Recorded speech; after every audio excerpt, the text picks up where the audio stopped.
So we are entering week 3 of the 2025 NFL season, and we're kind of starting to figure out what is wrong with each team, what is right with each team. Maybe a team has been decimated by injury so far, or maybe we're just seeing that offseason moves that they didn't really fully tackle are coming back to bite them so far. So today I'm going to be looking at this Bleacher Report article, which is every NFL team's biggest problem heading into week number 3. I'm going to be giving you guys my opinion on this. So we're going to start off with the Arizona Cardinals, who are 2-0 to start off the year, which, hey, they beat the teams in front of them, although it was the Carolina Panthers and the New Orleans Saints. And they're going to mention the injuries at corner. We saw Will Johnson go down in week number 2. This is a young secondary, right, with Max Melton, Garrett Williams, and Will Johnson playing with Budda Baker in that secondary. And this is a team that, honestly, like getting Will Johnson as late as they did, there's a lot of boom, there's a lot of bust, but there is a reason why Will Johnson fell in the 2025 draft because of the injury question marks right now. I mean, for the Cardinals, this is a team that also feels like the offense hasn't fully gone yet. Like Trey McBride has gotten his reps in, but it feels like Kyler hasn't had like the game yet against two not so super talented defenses. I know Arizona Cardinals fans are not happy with Drew Petzing right now. They need to get Marv more involved going forward.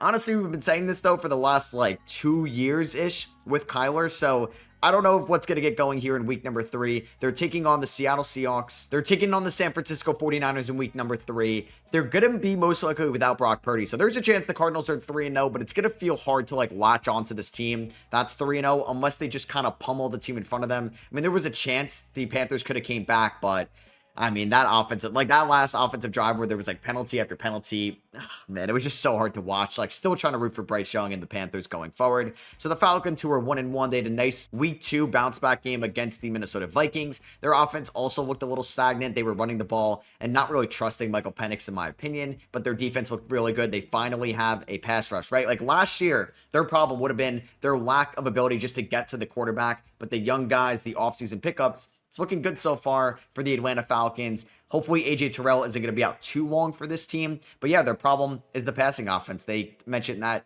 Penix completed 13 passes for 135 yards, and he was sacked 3 times. This is a team that's also had some injuries to the offensive line, and they mentioned after going 0-5 on passes that traveled 15-plus yards in week 1, the sophomore first-round pick didn't even attempt a single throw of 15-plus yards in week number 2. I know London's banged up, but you have Darnell Mooney, you have Kyle Pitts. I know you have a great run game with Bijan Robinson, but you got to let him just like, you got to trust your young quarterback. But I know it's very scary going up against a Brian Flores defense, so I get that. Week number 3, though, taking on the Panthers, who have some playmakers in the secondary, but come on, let's see. Come on, Zach Robinson. Let's see you trust Michael Penix a little bit more with this offense. For the Baltimore Ravens, right, it was a weird start to that Browns game after losing that thriller to Buffalo in week 1, but they ended up dropping 40 points. They could be the first team in NFL history to have 40 points in their first 3 weeks. And they're just going to mention big game letdowns, right? Like that week 1 collapse was kind of like what we've seen from Baltimore over the last few years. You can make a legitimate argument that Lamar Jackson is the best player in the NFL and has been for the last 2 years,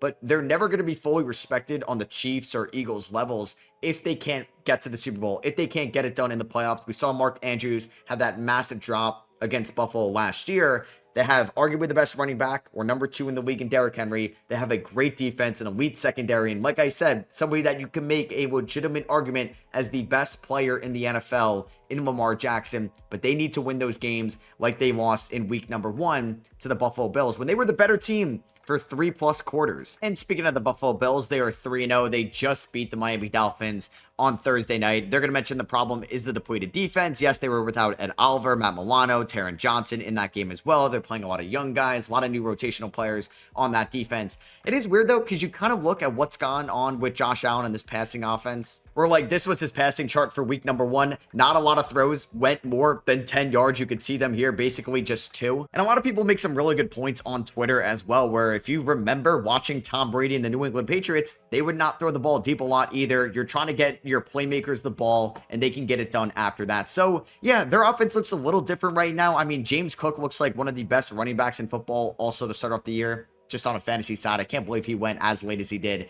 in fantasy drafts either. I mean, going 3-0 is cool for Buffalo, but they have a larger goal, and that's playing in February for the first time in the Josh Allen era, and for the first time in a little bit. Carolina 0-2. Their problem is the interior offensive line. Yeah, we're seeing Bryce Young not have a lot of time to throw whatsoever, and that is for somebody that needs some time. That is still a young, growing quarterback in this league. They're without Austin Corbett, and they're without Robert Hunt right now, who they paid a lot of money to 2 off seasons ago. Chuba Hubbard hasn't had a lot to work with this year either because the offensive line hasn't been great. I mean, this is a defense that could also use some improvement. They had Jacksonville week 1. It was a weird game with that weather delay. And then you had week 2 against the Arizona Cardinals, where the defense wasn't great. It wasn't horrendous, maybe like my Pittsburgh Steelers bad. But yeah, this team still has a lot of work. At least Ted McMillan looks like he's a true wide receiver 1 already. Chicago, the team with the worst point differential in the NFL that has played 2 games so far. They are 0-2 right now. They had a massive choke like the Baltimore Ravens to the Bills to the Minnesota Vikings in week number 1. A game they should have won at home, and they get blown out by Ben Johnson's former team, the Detroit Lions, in week number 2. Caleb has made some beautiful throws and some good decisions, but he's also made some terrible throws and some bad decisions. I don't know if DJ Moore wants to be on this team. I don't know if you can continue to roll at DeAndre Swift as your RB1. Some of the veteran offensive linemen have been a little bit of a letdown so far, and they've also had the Jalen Johnson injury in the secondary. They got Dallas on Sunday. They could easily go 0-3. They could turn the season around a little bit and go 1-2. If they go 0-3, though, Bears fans just may honestly feel like this team is cursed because you finally got that guy in Ben Johnson, where they may actually just fire Ryan Poles on Monday if they lose as well. For Cincinnati, they're going to just say, duh, yeah, just the Bengals' luck. I mean, it is scary and sad, the comparisons of Joe Burrow and Andrew Luck. I mean, Burrow wasn't a generational prospect like Andrew Luck, but they were both number 1 overall picks that have insane arm talent, insane decision making, and touch and poise with the ball in their hands. And it's just really sad that Joe Burrow has been sacked as much as he had. Just terrible defense so far. And the injury luck as well. This is like the 4th major injury for Joe Burrow in his career, when he was by far the best statistical leader in every quarterback position last year. It wasn't pretty against Cleveland in week 1, but they won. They beat Jacksonville in week number 2. This is a team that has so many question marks defensively. The offensive line has so many question marks as well, because you're paying Burrow, Chase, and T. Higgins all this money. Your best defender, Trey Hendrickson, wanted to trade in the offseason, just wanted to get paid. They agree on a 1-year deal. I mean, this is a team that could still make the playoffs. Jake Browning is by far from a bottom-tier quarterback in this league. We saw how good he was for Cincinnati a few years ago when Burrow got hurt. He's got 2 elite receivers. He's got a good running back in Chase Brown. But we'll see what this team can do. Can they stay afloat? Can they stay around 500, near 7-6 seed wildcard potential until Joe Burrow comes back in December? Like, could return in December with a toe injury. It's just so brutal, man. And maybe Joe Burrow is just cursed in Cincinnati, and I kind of blame that on ownership, honestly. They've done a terrible job building a roster around Joe Burrow when they went to the Super Bowl a couple years ago. So Cleveland, another 0-2 start so far. They're going to mention the entire offense. They haven't really had the game script whatsoever. Can you continue to trot out Joe Flacco? I know he's the veteran quarterback that's going to make the least amount of decisions, but they mentioned here he's already committed 4 turnovers so far. The interior offensive line is fine. They can maybe have a little bit better help on the exterior of it. You got a couple solid running backs, right? Like, you have Jerome Ford, but more exciting, Keyshawn Judkins and Dylan Sampson. The receivers can be fine with Judy, Cedric Tillman, Harold Fannin, the rookie, and David Njoku, who could be traded this year. I mean, they had 2 tough matchups, right? Like, the Cincinnati Bengals, they're good. I mean, they stayed in that game for sure. The Browns could have won that game, given how that second half went. And the Baltimore Ravens, who are a Super Bowl contender, so it's not the end of the world losing in week number 2. But yeah, Green Bay, Detroit, Minnesota, and Pittsburgh, their next 4 games, maybe they could beat Pittsburgh, maybe they could beat Carson Wentz and the Vikings, but there's a good chance the Browns are 0-4. And then you're looking at like Kevin Stefanski's last like year and a half, and how much lean is like the Haslam group going to give Andrew Berry and Kevin Stefanski going forward. For the Dallas Cowboys, they're 0-2. They are not 0-2. They are 1-1, so that is a mistake there by Bleacher Report. They beat the New York Giants, but they're going to say the Micah Parsons void. I mean, their defense was all over the place in a good and bad way against Philly in week number 1. And then the Giants, they gave up a lot of yards in the air to Russell Wilson and the G-men. So we'll see how their defense looks going forward. They did bring in Jadeveon Clowney. They re-signed Deron Bland, or gave him that extension before the season started. I mean, I was always a Dak Prescott believer in a way where I think he's overhated because he's a Cowboy. He was banged up last year. I was excited to watch him this year with Pickens. They've drafted offensive linemen, although some have gone hurt, and they have a wide receiver 1 in CeeDee Lamb. I like to kind of revive the career for Javonte Williams, who's been great so far. But yeah, their defense is not going to keep them in games, and Dak Prescott may have to throw it like 50 times a night or a day for them to just maybe go 500 this year or close to it. For Denver, they are 1-1. I mean, it hasn't been pretty whatsoever, right? Like, they win week 1 in not a commanding fashion against the Tennessee Titans, who people thought could be the worst team in the league. And then they ended up losing on a game-winning field goal to Daniel Jones and the Indianapolis Colts. The problem has been turnovers so far. People are thinking that Bo Nix could be entering a sophomore slump. I mean, he exceeded his rookie expectations last year. I was not a believer coming out of the 2024 draft. Him being an older player coming out of Oregon, I just really didn't see it. And he definitely impressed me last year. He needs to get going for this team. I mean, Evan Ingram has been kind of non-existent so far, already having injuries, which have been kind of the story of his career. You have Cortland Sutton, maybe Troy Franklin is a true breakout guy. J.K. Dobbins has looked fine. Maybe you're waiting on R.J. Harvey. I would say also the defense has been slightly disappointing. You could make an argument. This was the best defense going into the year with the rating D point, Patrick Surtain. You had Hufanga. You added Greenlaw in the offseason, who obviously got hurt, but they have a good defensive line that needs to be better with Franklin Myers and Allen and Benito going forward, who got paid. They got the Chargers. They got Philly in 2 weeks. Yeah, it's going to be a tough test for a team that some people thought were like a sneaky AFC title game team this year. Detroit loses to Green Bay in week 1. They blow out Chicago in week 2, and their problem is just Green Bay. Yeah, now that the post-Ben Johnson offense has broken through with a strong performance, Detroit's biggest problem is actually another team. I mean, we'll see, right? Like, Micah Parsons, kind of took advantage a little bit, or at least the Packers defense, of a different offensive line for the Detroit Lions. Frank Ragnow no longer there. Still kind of wild. He retired at 29, but you could definitely see the reasoning. I mean, this offense is going to be great. We'll see how it continues to look with Montgomery and Gibbs and just so many playmakers on that offensive unit. Isaac Tesla may have the catch of the week every single week. The defense could be up and down. We'll continue to see if Aiden Hutchinson can return to his form as well. And will this offensive line unit be good enough going forward? Green Bay 2-0. A lot of people think can win the NFC, can win the Super Bowl this year. Still no clear-cut wide receiver one. I mean, it's so early still. It's 2 weeks, but a lot of the rookies haven't really stood out yet. Emeka Egbuka has, but the running backs haven't. Golden hasn't. There's been some drops. Jaden Reed, who had that fracture or that foot kind of scare going into the year, he's going to be out for a little bit with a foot injury. Is Romeo Doubs your wide receiver one? Is it Dontavion Wicks? Is it Matthew Golden? We'll see. It may be Tucker Kraft, but he's going to be injured going into week 3 as well. So Jordan Love is going to have his hodgepodge of receivers going forward. Houston, we may have a problem. Everybody's pick to win the AFC South this year is 0-2. We kind of got the CJ Stroud sophomore slump hopefully out of the way last year.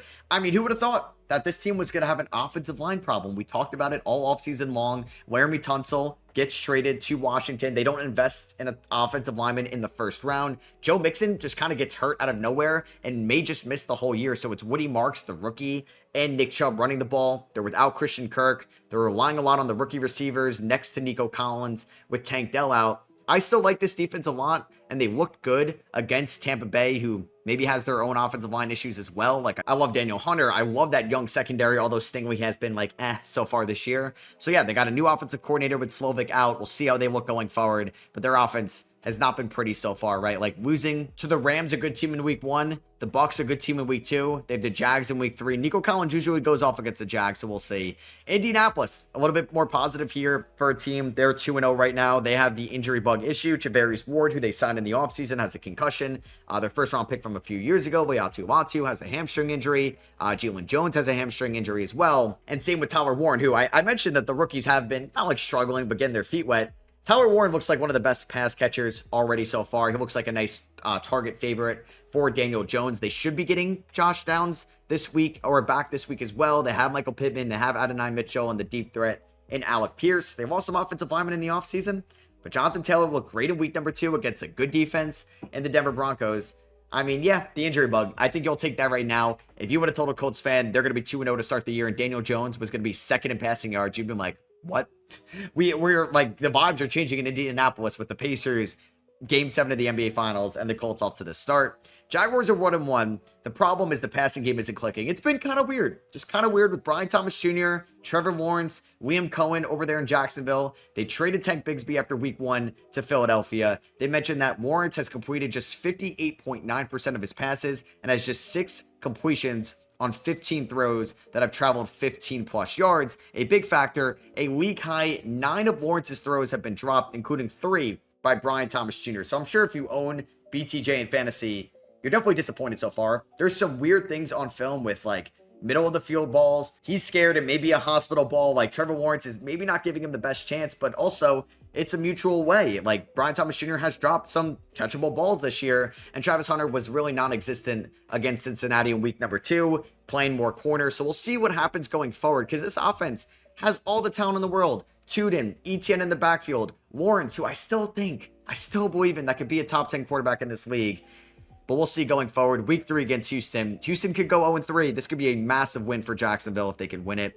Kansas City 0-2. The sky is falling. I don't know why, like, sometimes my For You on Twitter goes to different things. Right now, I'm just on Chiefs Twitter, and they're just so mad about Veach, the GM. And I always just gotta remind people that, like, Tom Brady went a decade without winning a Super Bowl. The Chiefs literally were in the Super Bowl last year, but I know 0-2, the sky might be falling. They didn't add, like, a running back playmaker in the offseason. Pacheco does not look like the player that he used to be. I mean, Rashee Rice is hurt. Worthy got hurt. Kelsey's getting up there in age. I get it. For sure, they did not like have a fluid offense whatsoever against Philadelphia, arguably the best team in the NFL. They do have the Giants this week on a Sunday night, a team Dallas put up a lot of points against. They should have maybe Worthy, Brown, and Royals are not going to get Rashee Rice back for a few weeks. We'll see if they can get the run game going right now. I mean, I still believe in this team as a playoff team. I mean, if you want to have like good Chiefs Super Bowl odds, they're probably really juicy right now. But it does feel like Mahomes is not as good as Allen and Lamar, at least in their systems and kind of just their situations. And the Chiefs are not as good overall as the Ravens or the Bills either. So the Raiders are 1-1. They have a nice week 1 win against New England, a bad week 2 loss where the offense was non-existent against the division rival LA Chargers. Through 2 weeks, Geno Smith is the lowest, or the league's lowest rated qualified passer, thanks to a league worst on target rate of 34.2% and a 52.2 rating with 3 interceptions on deep attempts. Yeah, Brock Bowers gets hurt in week number 1. Ashton Genty has not looked good box score wise, but you look at this offensive line for the Raiders and it is not great. There has been too much variance from this offensive line so far, just mental lapses that has not allowed Genty, who's made the most out of what he could right now, to kind of reach his fullest potential through 2 weeks. He's going to be fine. I trust Pete Carroll. I trust Chip Kelly for now. We'll see. I still like Geno a ton as a quarterback in this league. I love Myers. I love their young receivers as well. We'll see how much the offensive line can hold up going forward. The Chargers are 2-0. Beat 2 division rivals. They're at the top of the AFC West sole possession right now, beating Kansas City in week 1, beating the Raiders in week 2, but they're worried about the run game as well. A team that's prided itself on the run last year with J.K. Dobbins and Gus Edwards in LA, and this year, right, like Slater gets hurt, which is a big loss and is affecting their run game.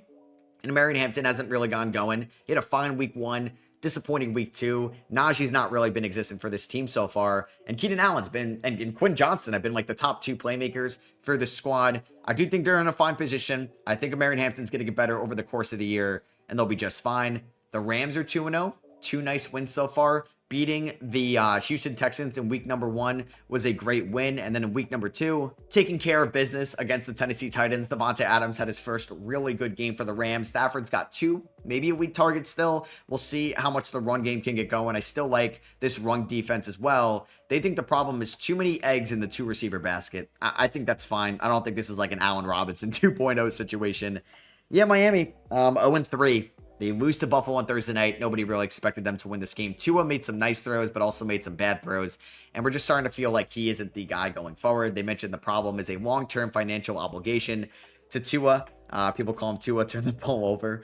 But he's owed $149 million over the course of the next 3 years. Don't be surprised if they start the fire sale soon. Tyreek Hill might not be movable. It's a large contract to trade right now. We'll see if they would move like a Jalen Phillips or anybody like that.